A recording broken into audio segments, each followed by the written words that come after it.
Assalamualaikum warahmatullahi wabarakatuh. Perkenalkan, nama saya Dea Rolita Dwi dengan NIM A1S124. Di sini saya akan menjelaskan mengenai instrumen Riasek. Maksud dari pembuatan video ini untuk memenuhi tugas dari mata kuliah asesmen, bimbingan, dan konseling tes. Pertama, saya akan menjelaskan apa sih instrumen Riasek itu. Jadi, instrumen Riasek merupakan instrumen tes minat karir yang digunakan dan dikembangkan oleh John Holland. Tes ini digunakan untuk mengetahui kecenderungan minat seseorang berdasarkan 6 tipe kepribadian dan lingkungan, yaitu yang pertama ada R, berarti realistik, yang artinya menyukai kegiatan praktik, teknik, lapangan, dan kerja fisik. Yang kedua lalu ada I, yang I berarti investigatif, yang artinya menyukai penelitian, analisis, dan pemecahan masalah. Selanjutnya yaitu A, yang berarti artistik, yang artinya menyukai seni, kreativitas, dan kebebasan berekspresi. Selanjutnya yaitu ada S, berarti sosial, yang artinya menyukai membantu, mengajar, dan berinteraksi dengan orang lain. Selanjutnya yaitu E. E berarti enterprising, yang artinya menyukai memimpin, memengaruhi, dan berwirausaha. Selanjutnya yaitu C. C berarti konvensional, yang artinya menyukai administrasi, data, dan pekerjaan teratur. Tes ini membantu konselor memahami kecenderungan minat karir konseling secara sederhana sebagai dasar layanan bimbingan karir. Selanjutnya yaitu aturan pemberian skor. Pada proses penskoran tes minat Riasek ini, responden diminta memberi tanda checklist pada pernyataan yang sesuai dengan minat dirinya. Setiap jawaban yang diberi checklist memperoleh 1, sedangkan jawaban yang tidak diperoleh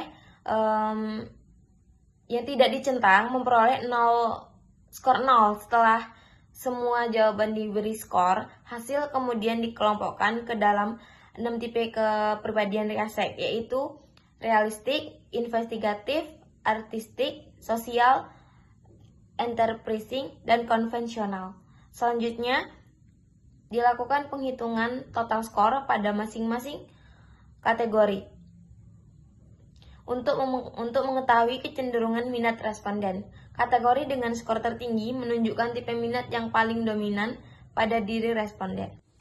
Ini merupakan hasil tes Riasek dari responden berdasarkan hasil lembar pemetaan minat, bakat, dan aspirasinya.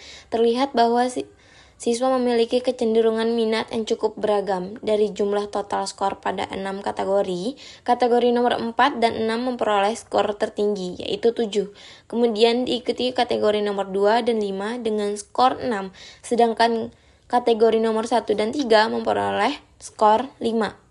Berdasarkan hasil tes ini menunjukkan bahwa siswa lebih dominan pada aktivitas yang berkaitan dengan kreativitas, kemampuan sosial, komunikasi, serta bagian yang melibatkan interaksi dan pengembangan ide. Siswa juga tampak memiliki ketertarikan pada kegiatan yang membutuhkan kerjasama, kepemimpinan, dan keberanian menyampaikan pendapat di depan umum.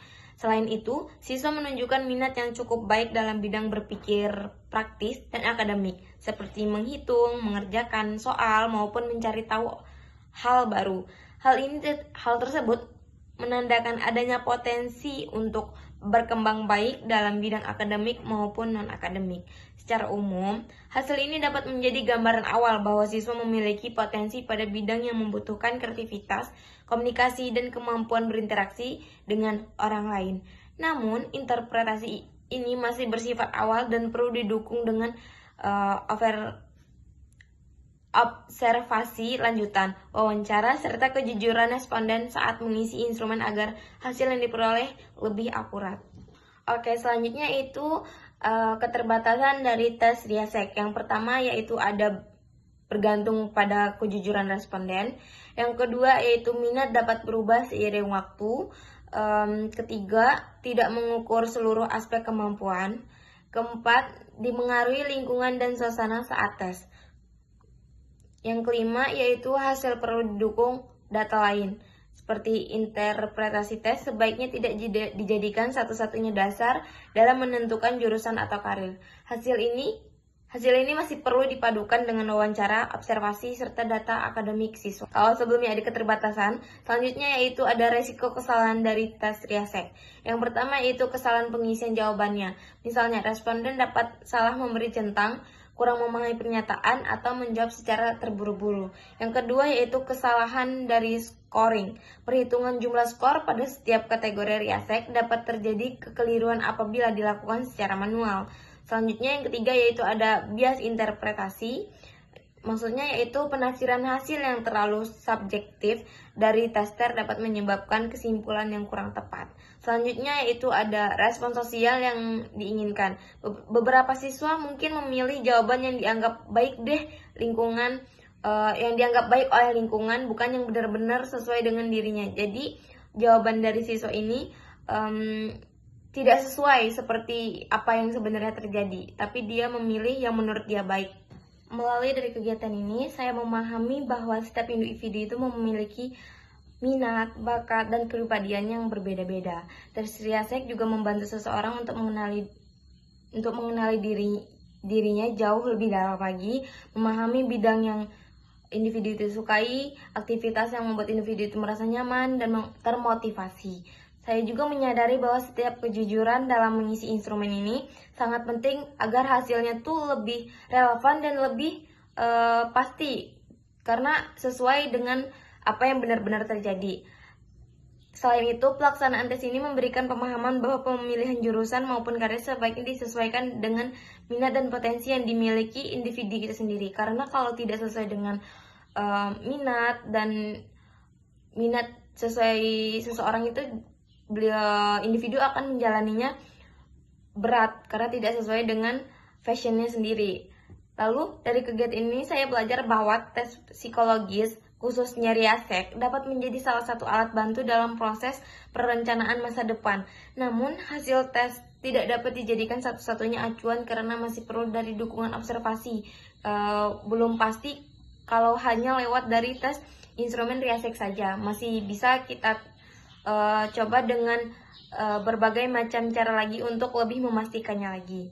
Secara keseluruhan, kegiatan ini memberikan pengalaman yang bermanfaat dalam memahami pentingnya mengenali potensi diri sebagai langkah awal untuk pengembangan diri dan perencanaan karir di masa depan. Baik, mungkin hanya itu saja yang dapat saya sampaikan. Salah dan kurangnya saya mohon maaf. Saya akhiri dengan wabillahi taufiq wa hidayah. Assalamualaikum warahmatullahi wabarakatuh.